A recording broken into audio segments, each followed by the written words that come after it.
is the president aware that the most popular leader of Pakistan, Imran Khan, has been in jail now for the last 3 years, and lots of atrocities has happened? But is the president at all interested in paying a little attention to Pakistan beside this?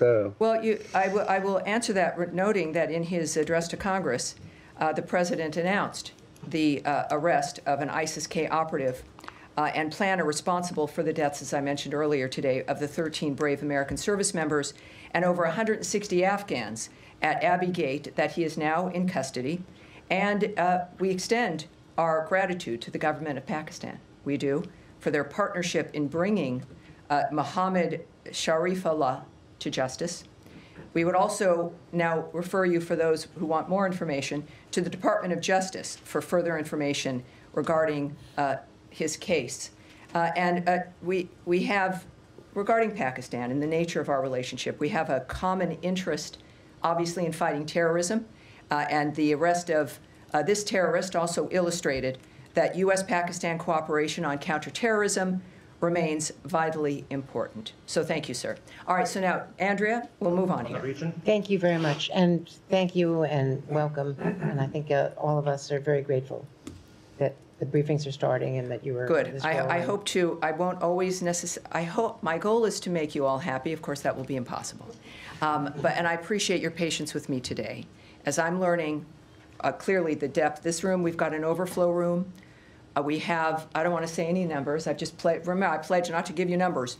But it's a remarkable thing. The American people care about foreign policy. They care about national policy. And your career in particular has kind of taught Americans that this information is interesting, it's usable, it's important, and so it's a pleasure to talk with you. Thank you, and just thank you for your commitment to this. Yes. On Ukraine, does the Zelensky letter, which includes an apology and various commitments to peace, which were praised by Mr. Witkoff at the White House today, does that letter meet the standard to the Secretary that these talks can proceed? And will the Secretary be attending the talks that are now contemplated next week in Saudi Arabia? And if you could give us any reaction to the Russian attack on a hotel today, where American aid workers did escape, but at least 4 people that we know of were killed. Right. If I could just also throw in. All right, a third one. Does the letter of apology solve some of the issues to the extent that the Secretary believes intelligence and the weapons pipeline and intelligence sharing could be restored? Well, that's a road a bit too far. We will not discuss issues of intelligence or diplomatic agreements or the sharing of information. That I will not discuss. But from the start, after the Friday situation with President Zelensky, and Secretary Rubio was in the room, it was a surprise that his behavior took a turn, and in the Oval Office. And it was clear, as the president had stated publicly, that he was not ready for peace, that there was one thing that he should not do, and that was,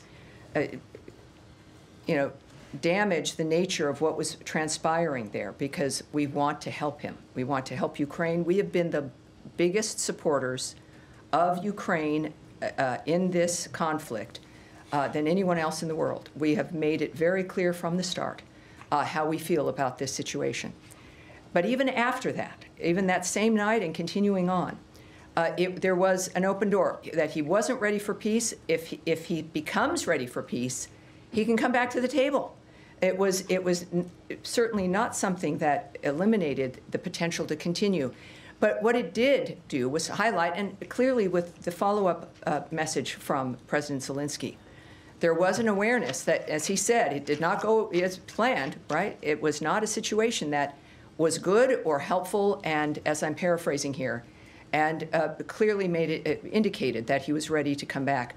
I have not spoken in the last few hours with the Secretary, but I do know that his posture has been the same, is that we have a goal, And we see what's happening. We want to make sure that certainly the president understood what was happening, that this door was still unlocked, that he could return as we were looking at the nature of what was transpiring in Ukraine, that it's a stalemate. The secretary has called it a meat grinder.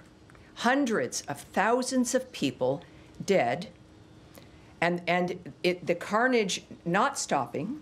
It's a stalemate that where both parties have to be brought to the table to end it. We also had terrific success, as I mentioned in my opening, at the UN. The first time since the beginning of this conflict, a 3-paragraph statement about ending the conflict passed without opposition in the Security Council, which is a statement from those members, but also from the UN in general. It appears with that note that President Zelensky understands what's at stake, that we are here to help him, that there is one person who can bring those parties to the table, and it is President Donald Trump. The Secretary has understood that from the beginning. This is a united understanding that this has got to end, and these are men who understand what America can do to help that come to an end.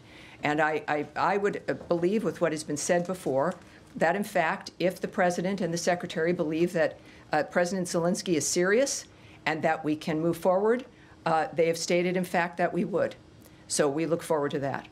And Saudi Arabia? What about Saudi Arabia?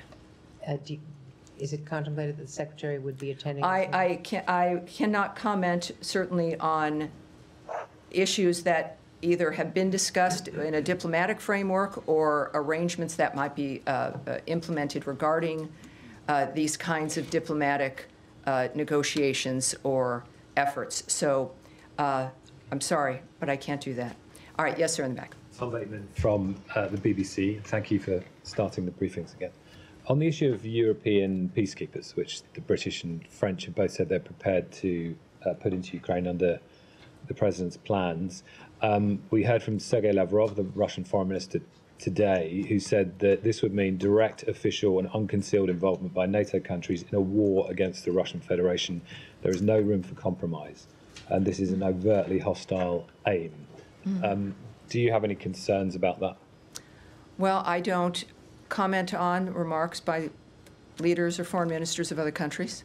I'm here to represent the Department of State and Secretary of State Marco Rubio. What I think the people of the world should note is the choices that are made by Secretary Rubio, by President Trump, and the actions that we take to implement our commitment to peace. Yes, ma'am, in the back. In the pink. Thank you. Thank you very much, Tommy. I'm Jenny back with the USA Journal, Korea.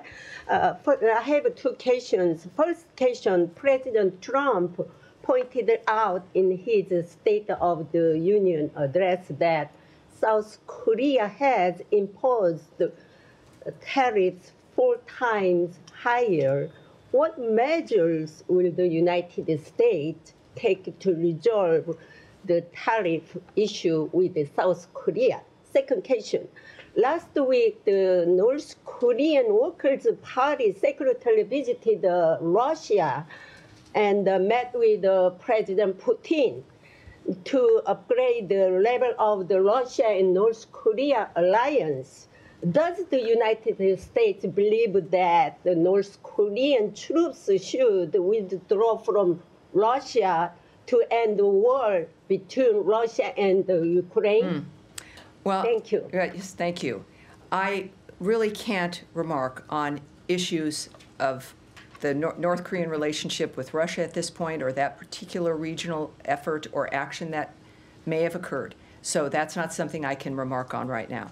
I certainly, for both of your questions, will go back and talk to the Secretary, mention to him, as I have and as I've pledged to many of you who I met earlier in our bullpen here, that part of my goal is to make sure that not only do I have a good broader view of what interests all of you, but to make sure that the Secretary knows as well. I think that that's part of what is important to our communications with you, besides what we can and cannot share. It is to make sure that we know where your interests are also. All right, sir. Yes, sir. Yeah, thank you so much, Daddy. Congratulations, and thanks for doing this. At the opening remarks, you talked about Iran is under the maximum pressure. So I have a question related to that. And I'm sorry, what is your outlet? Yeah, my name is Dr. Kuda. I'm working for Ruda Media Network. It's a Kurdish TV. All righty. So Iraqi Maximum pressure. Yeah, Iraqi sanctions waiver for Iran gas imports expires on March 8th, which is the day after tomorrow. Have you renewed this sanctions waiver, or do you intend to renew that sanctions waiver for 120 more days? And I have the second question. Do you want me to ask now or after you? Well, let me answer that question, because I see my staff standing up by the pillar, because I don't tend to keep track of certain things, but like time. But here's what I can tell you. The Iraq sanctions waiver, as you've noted,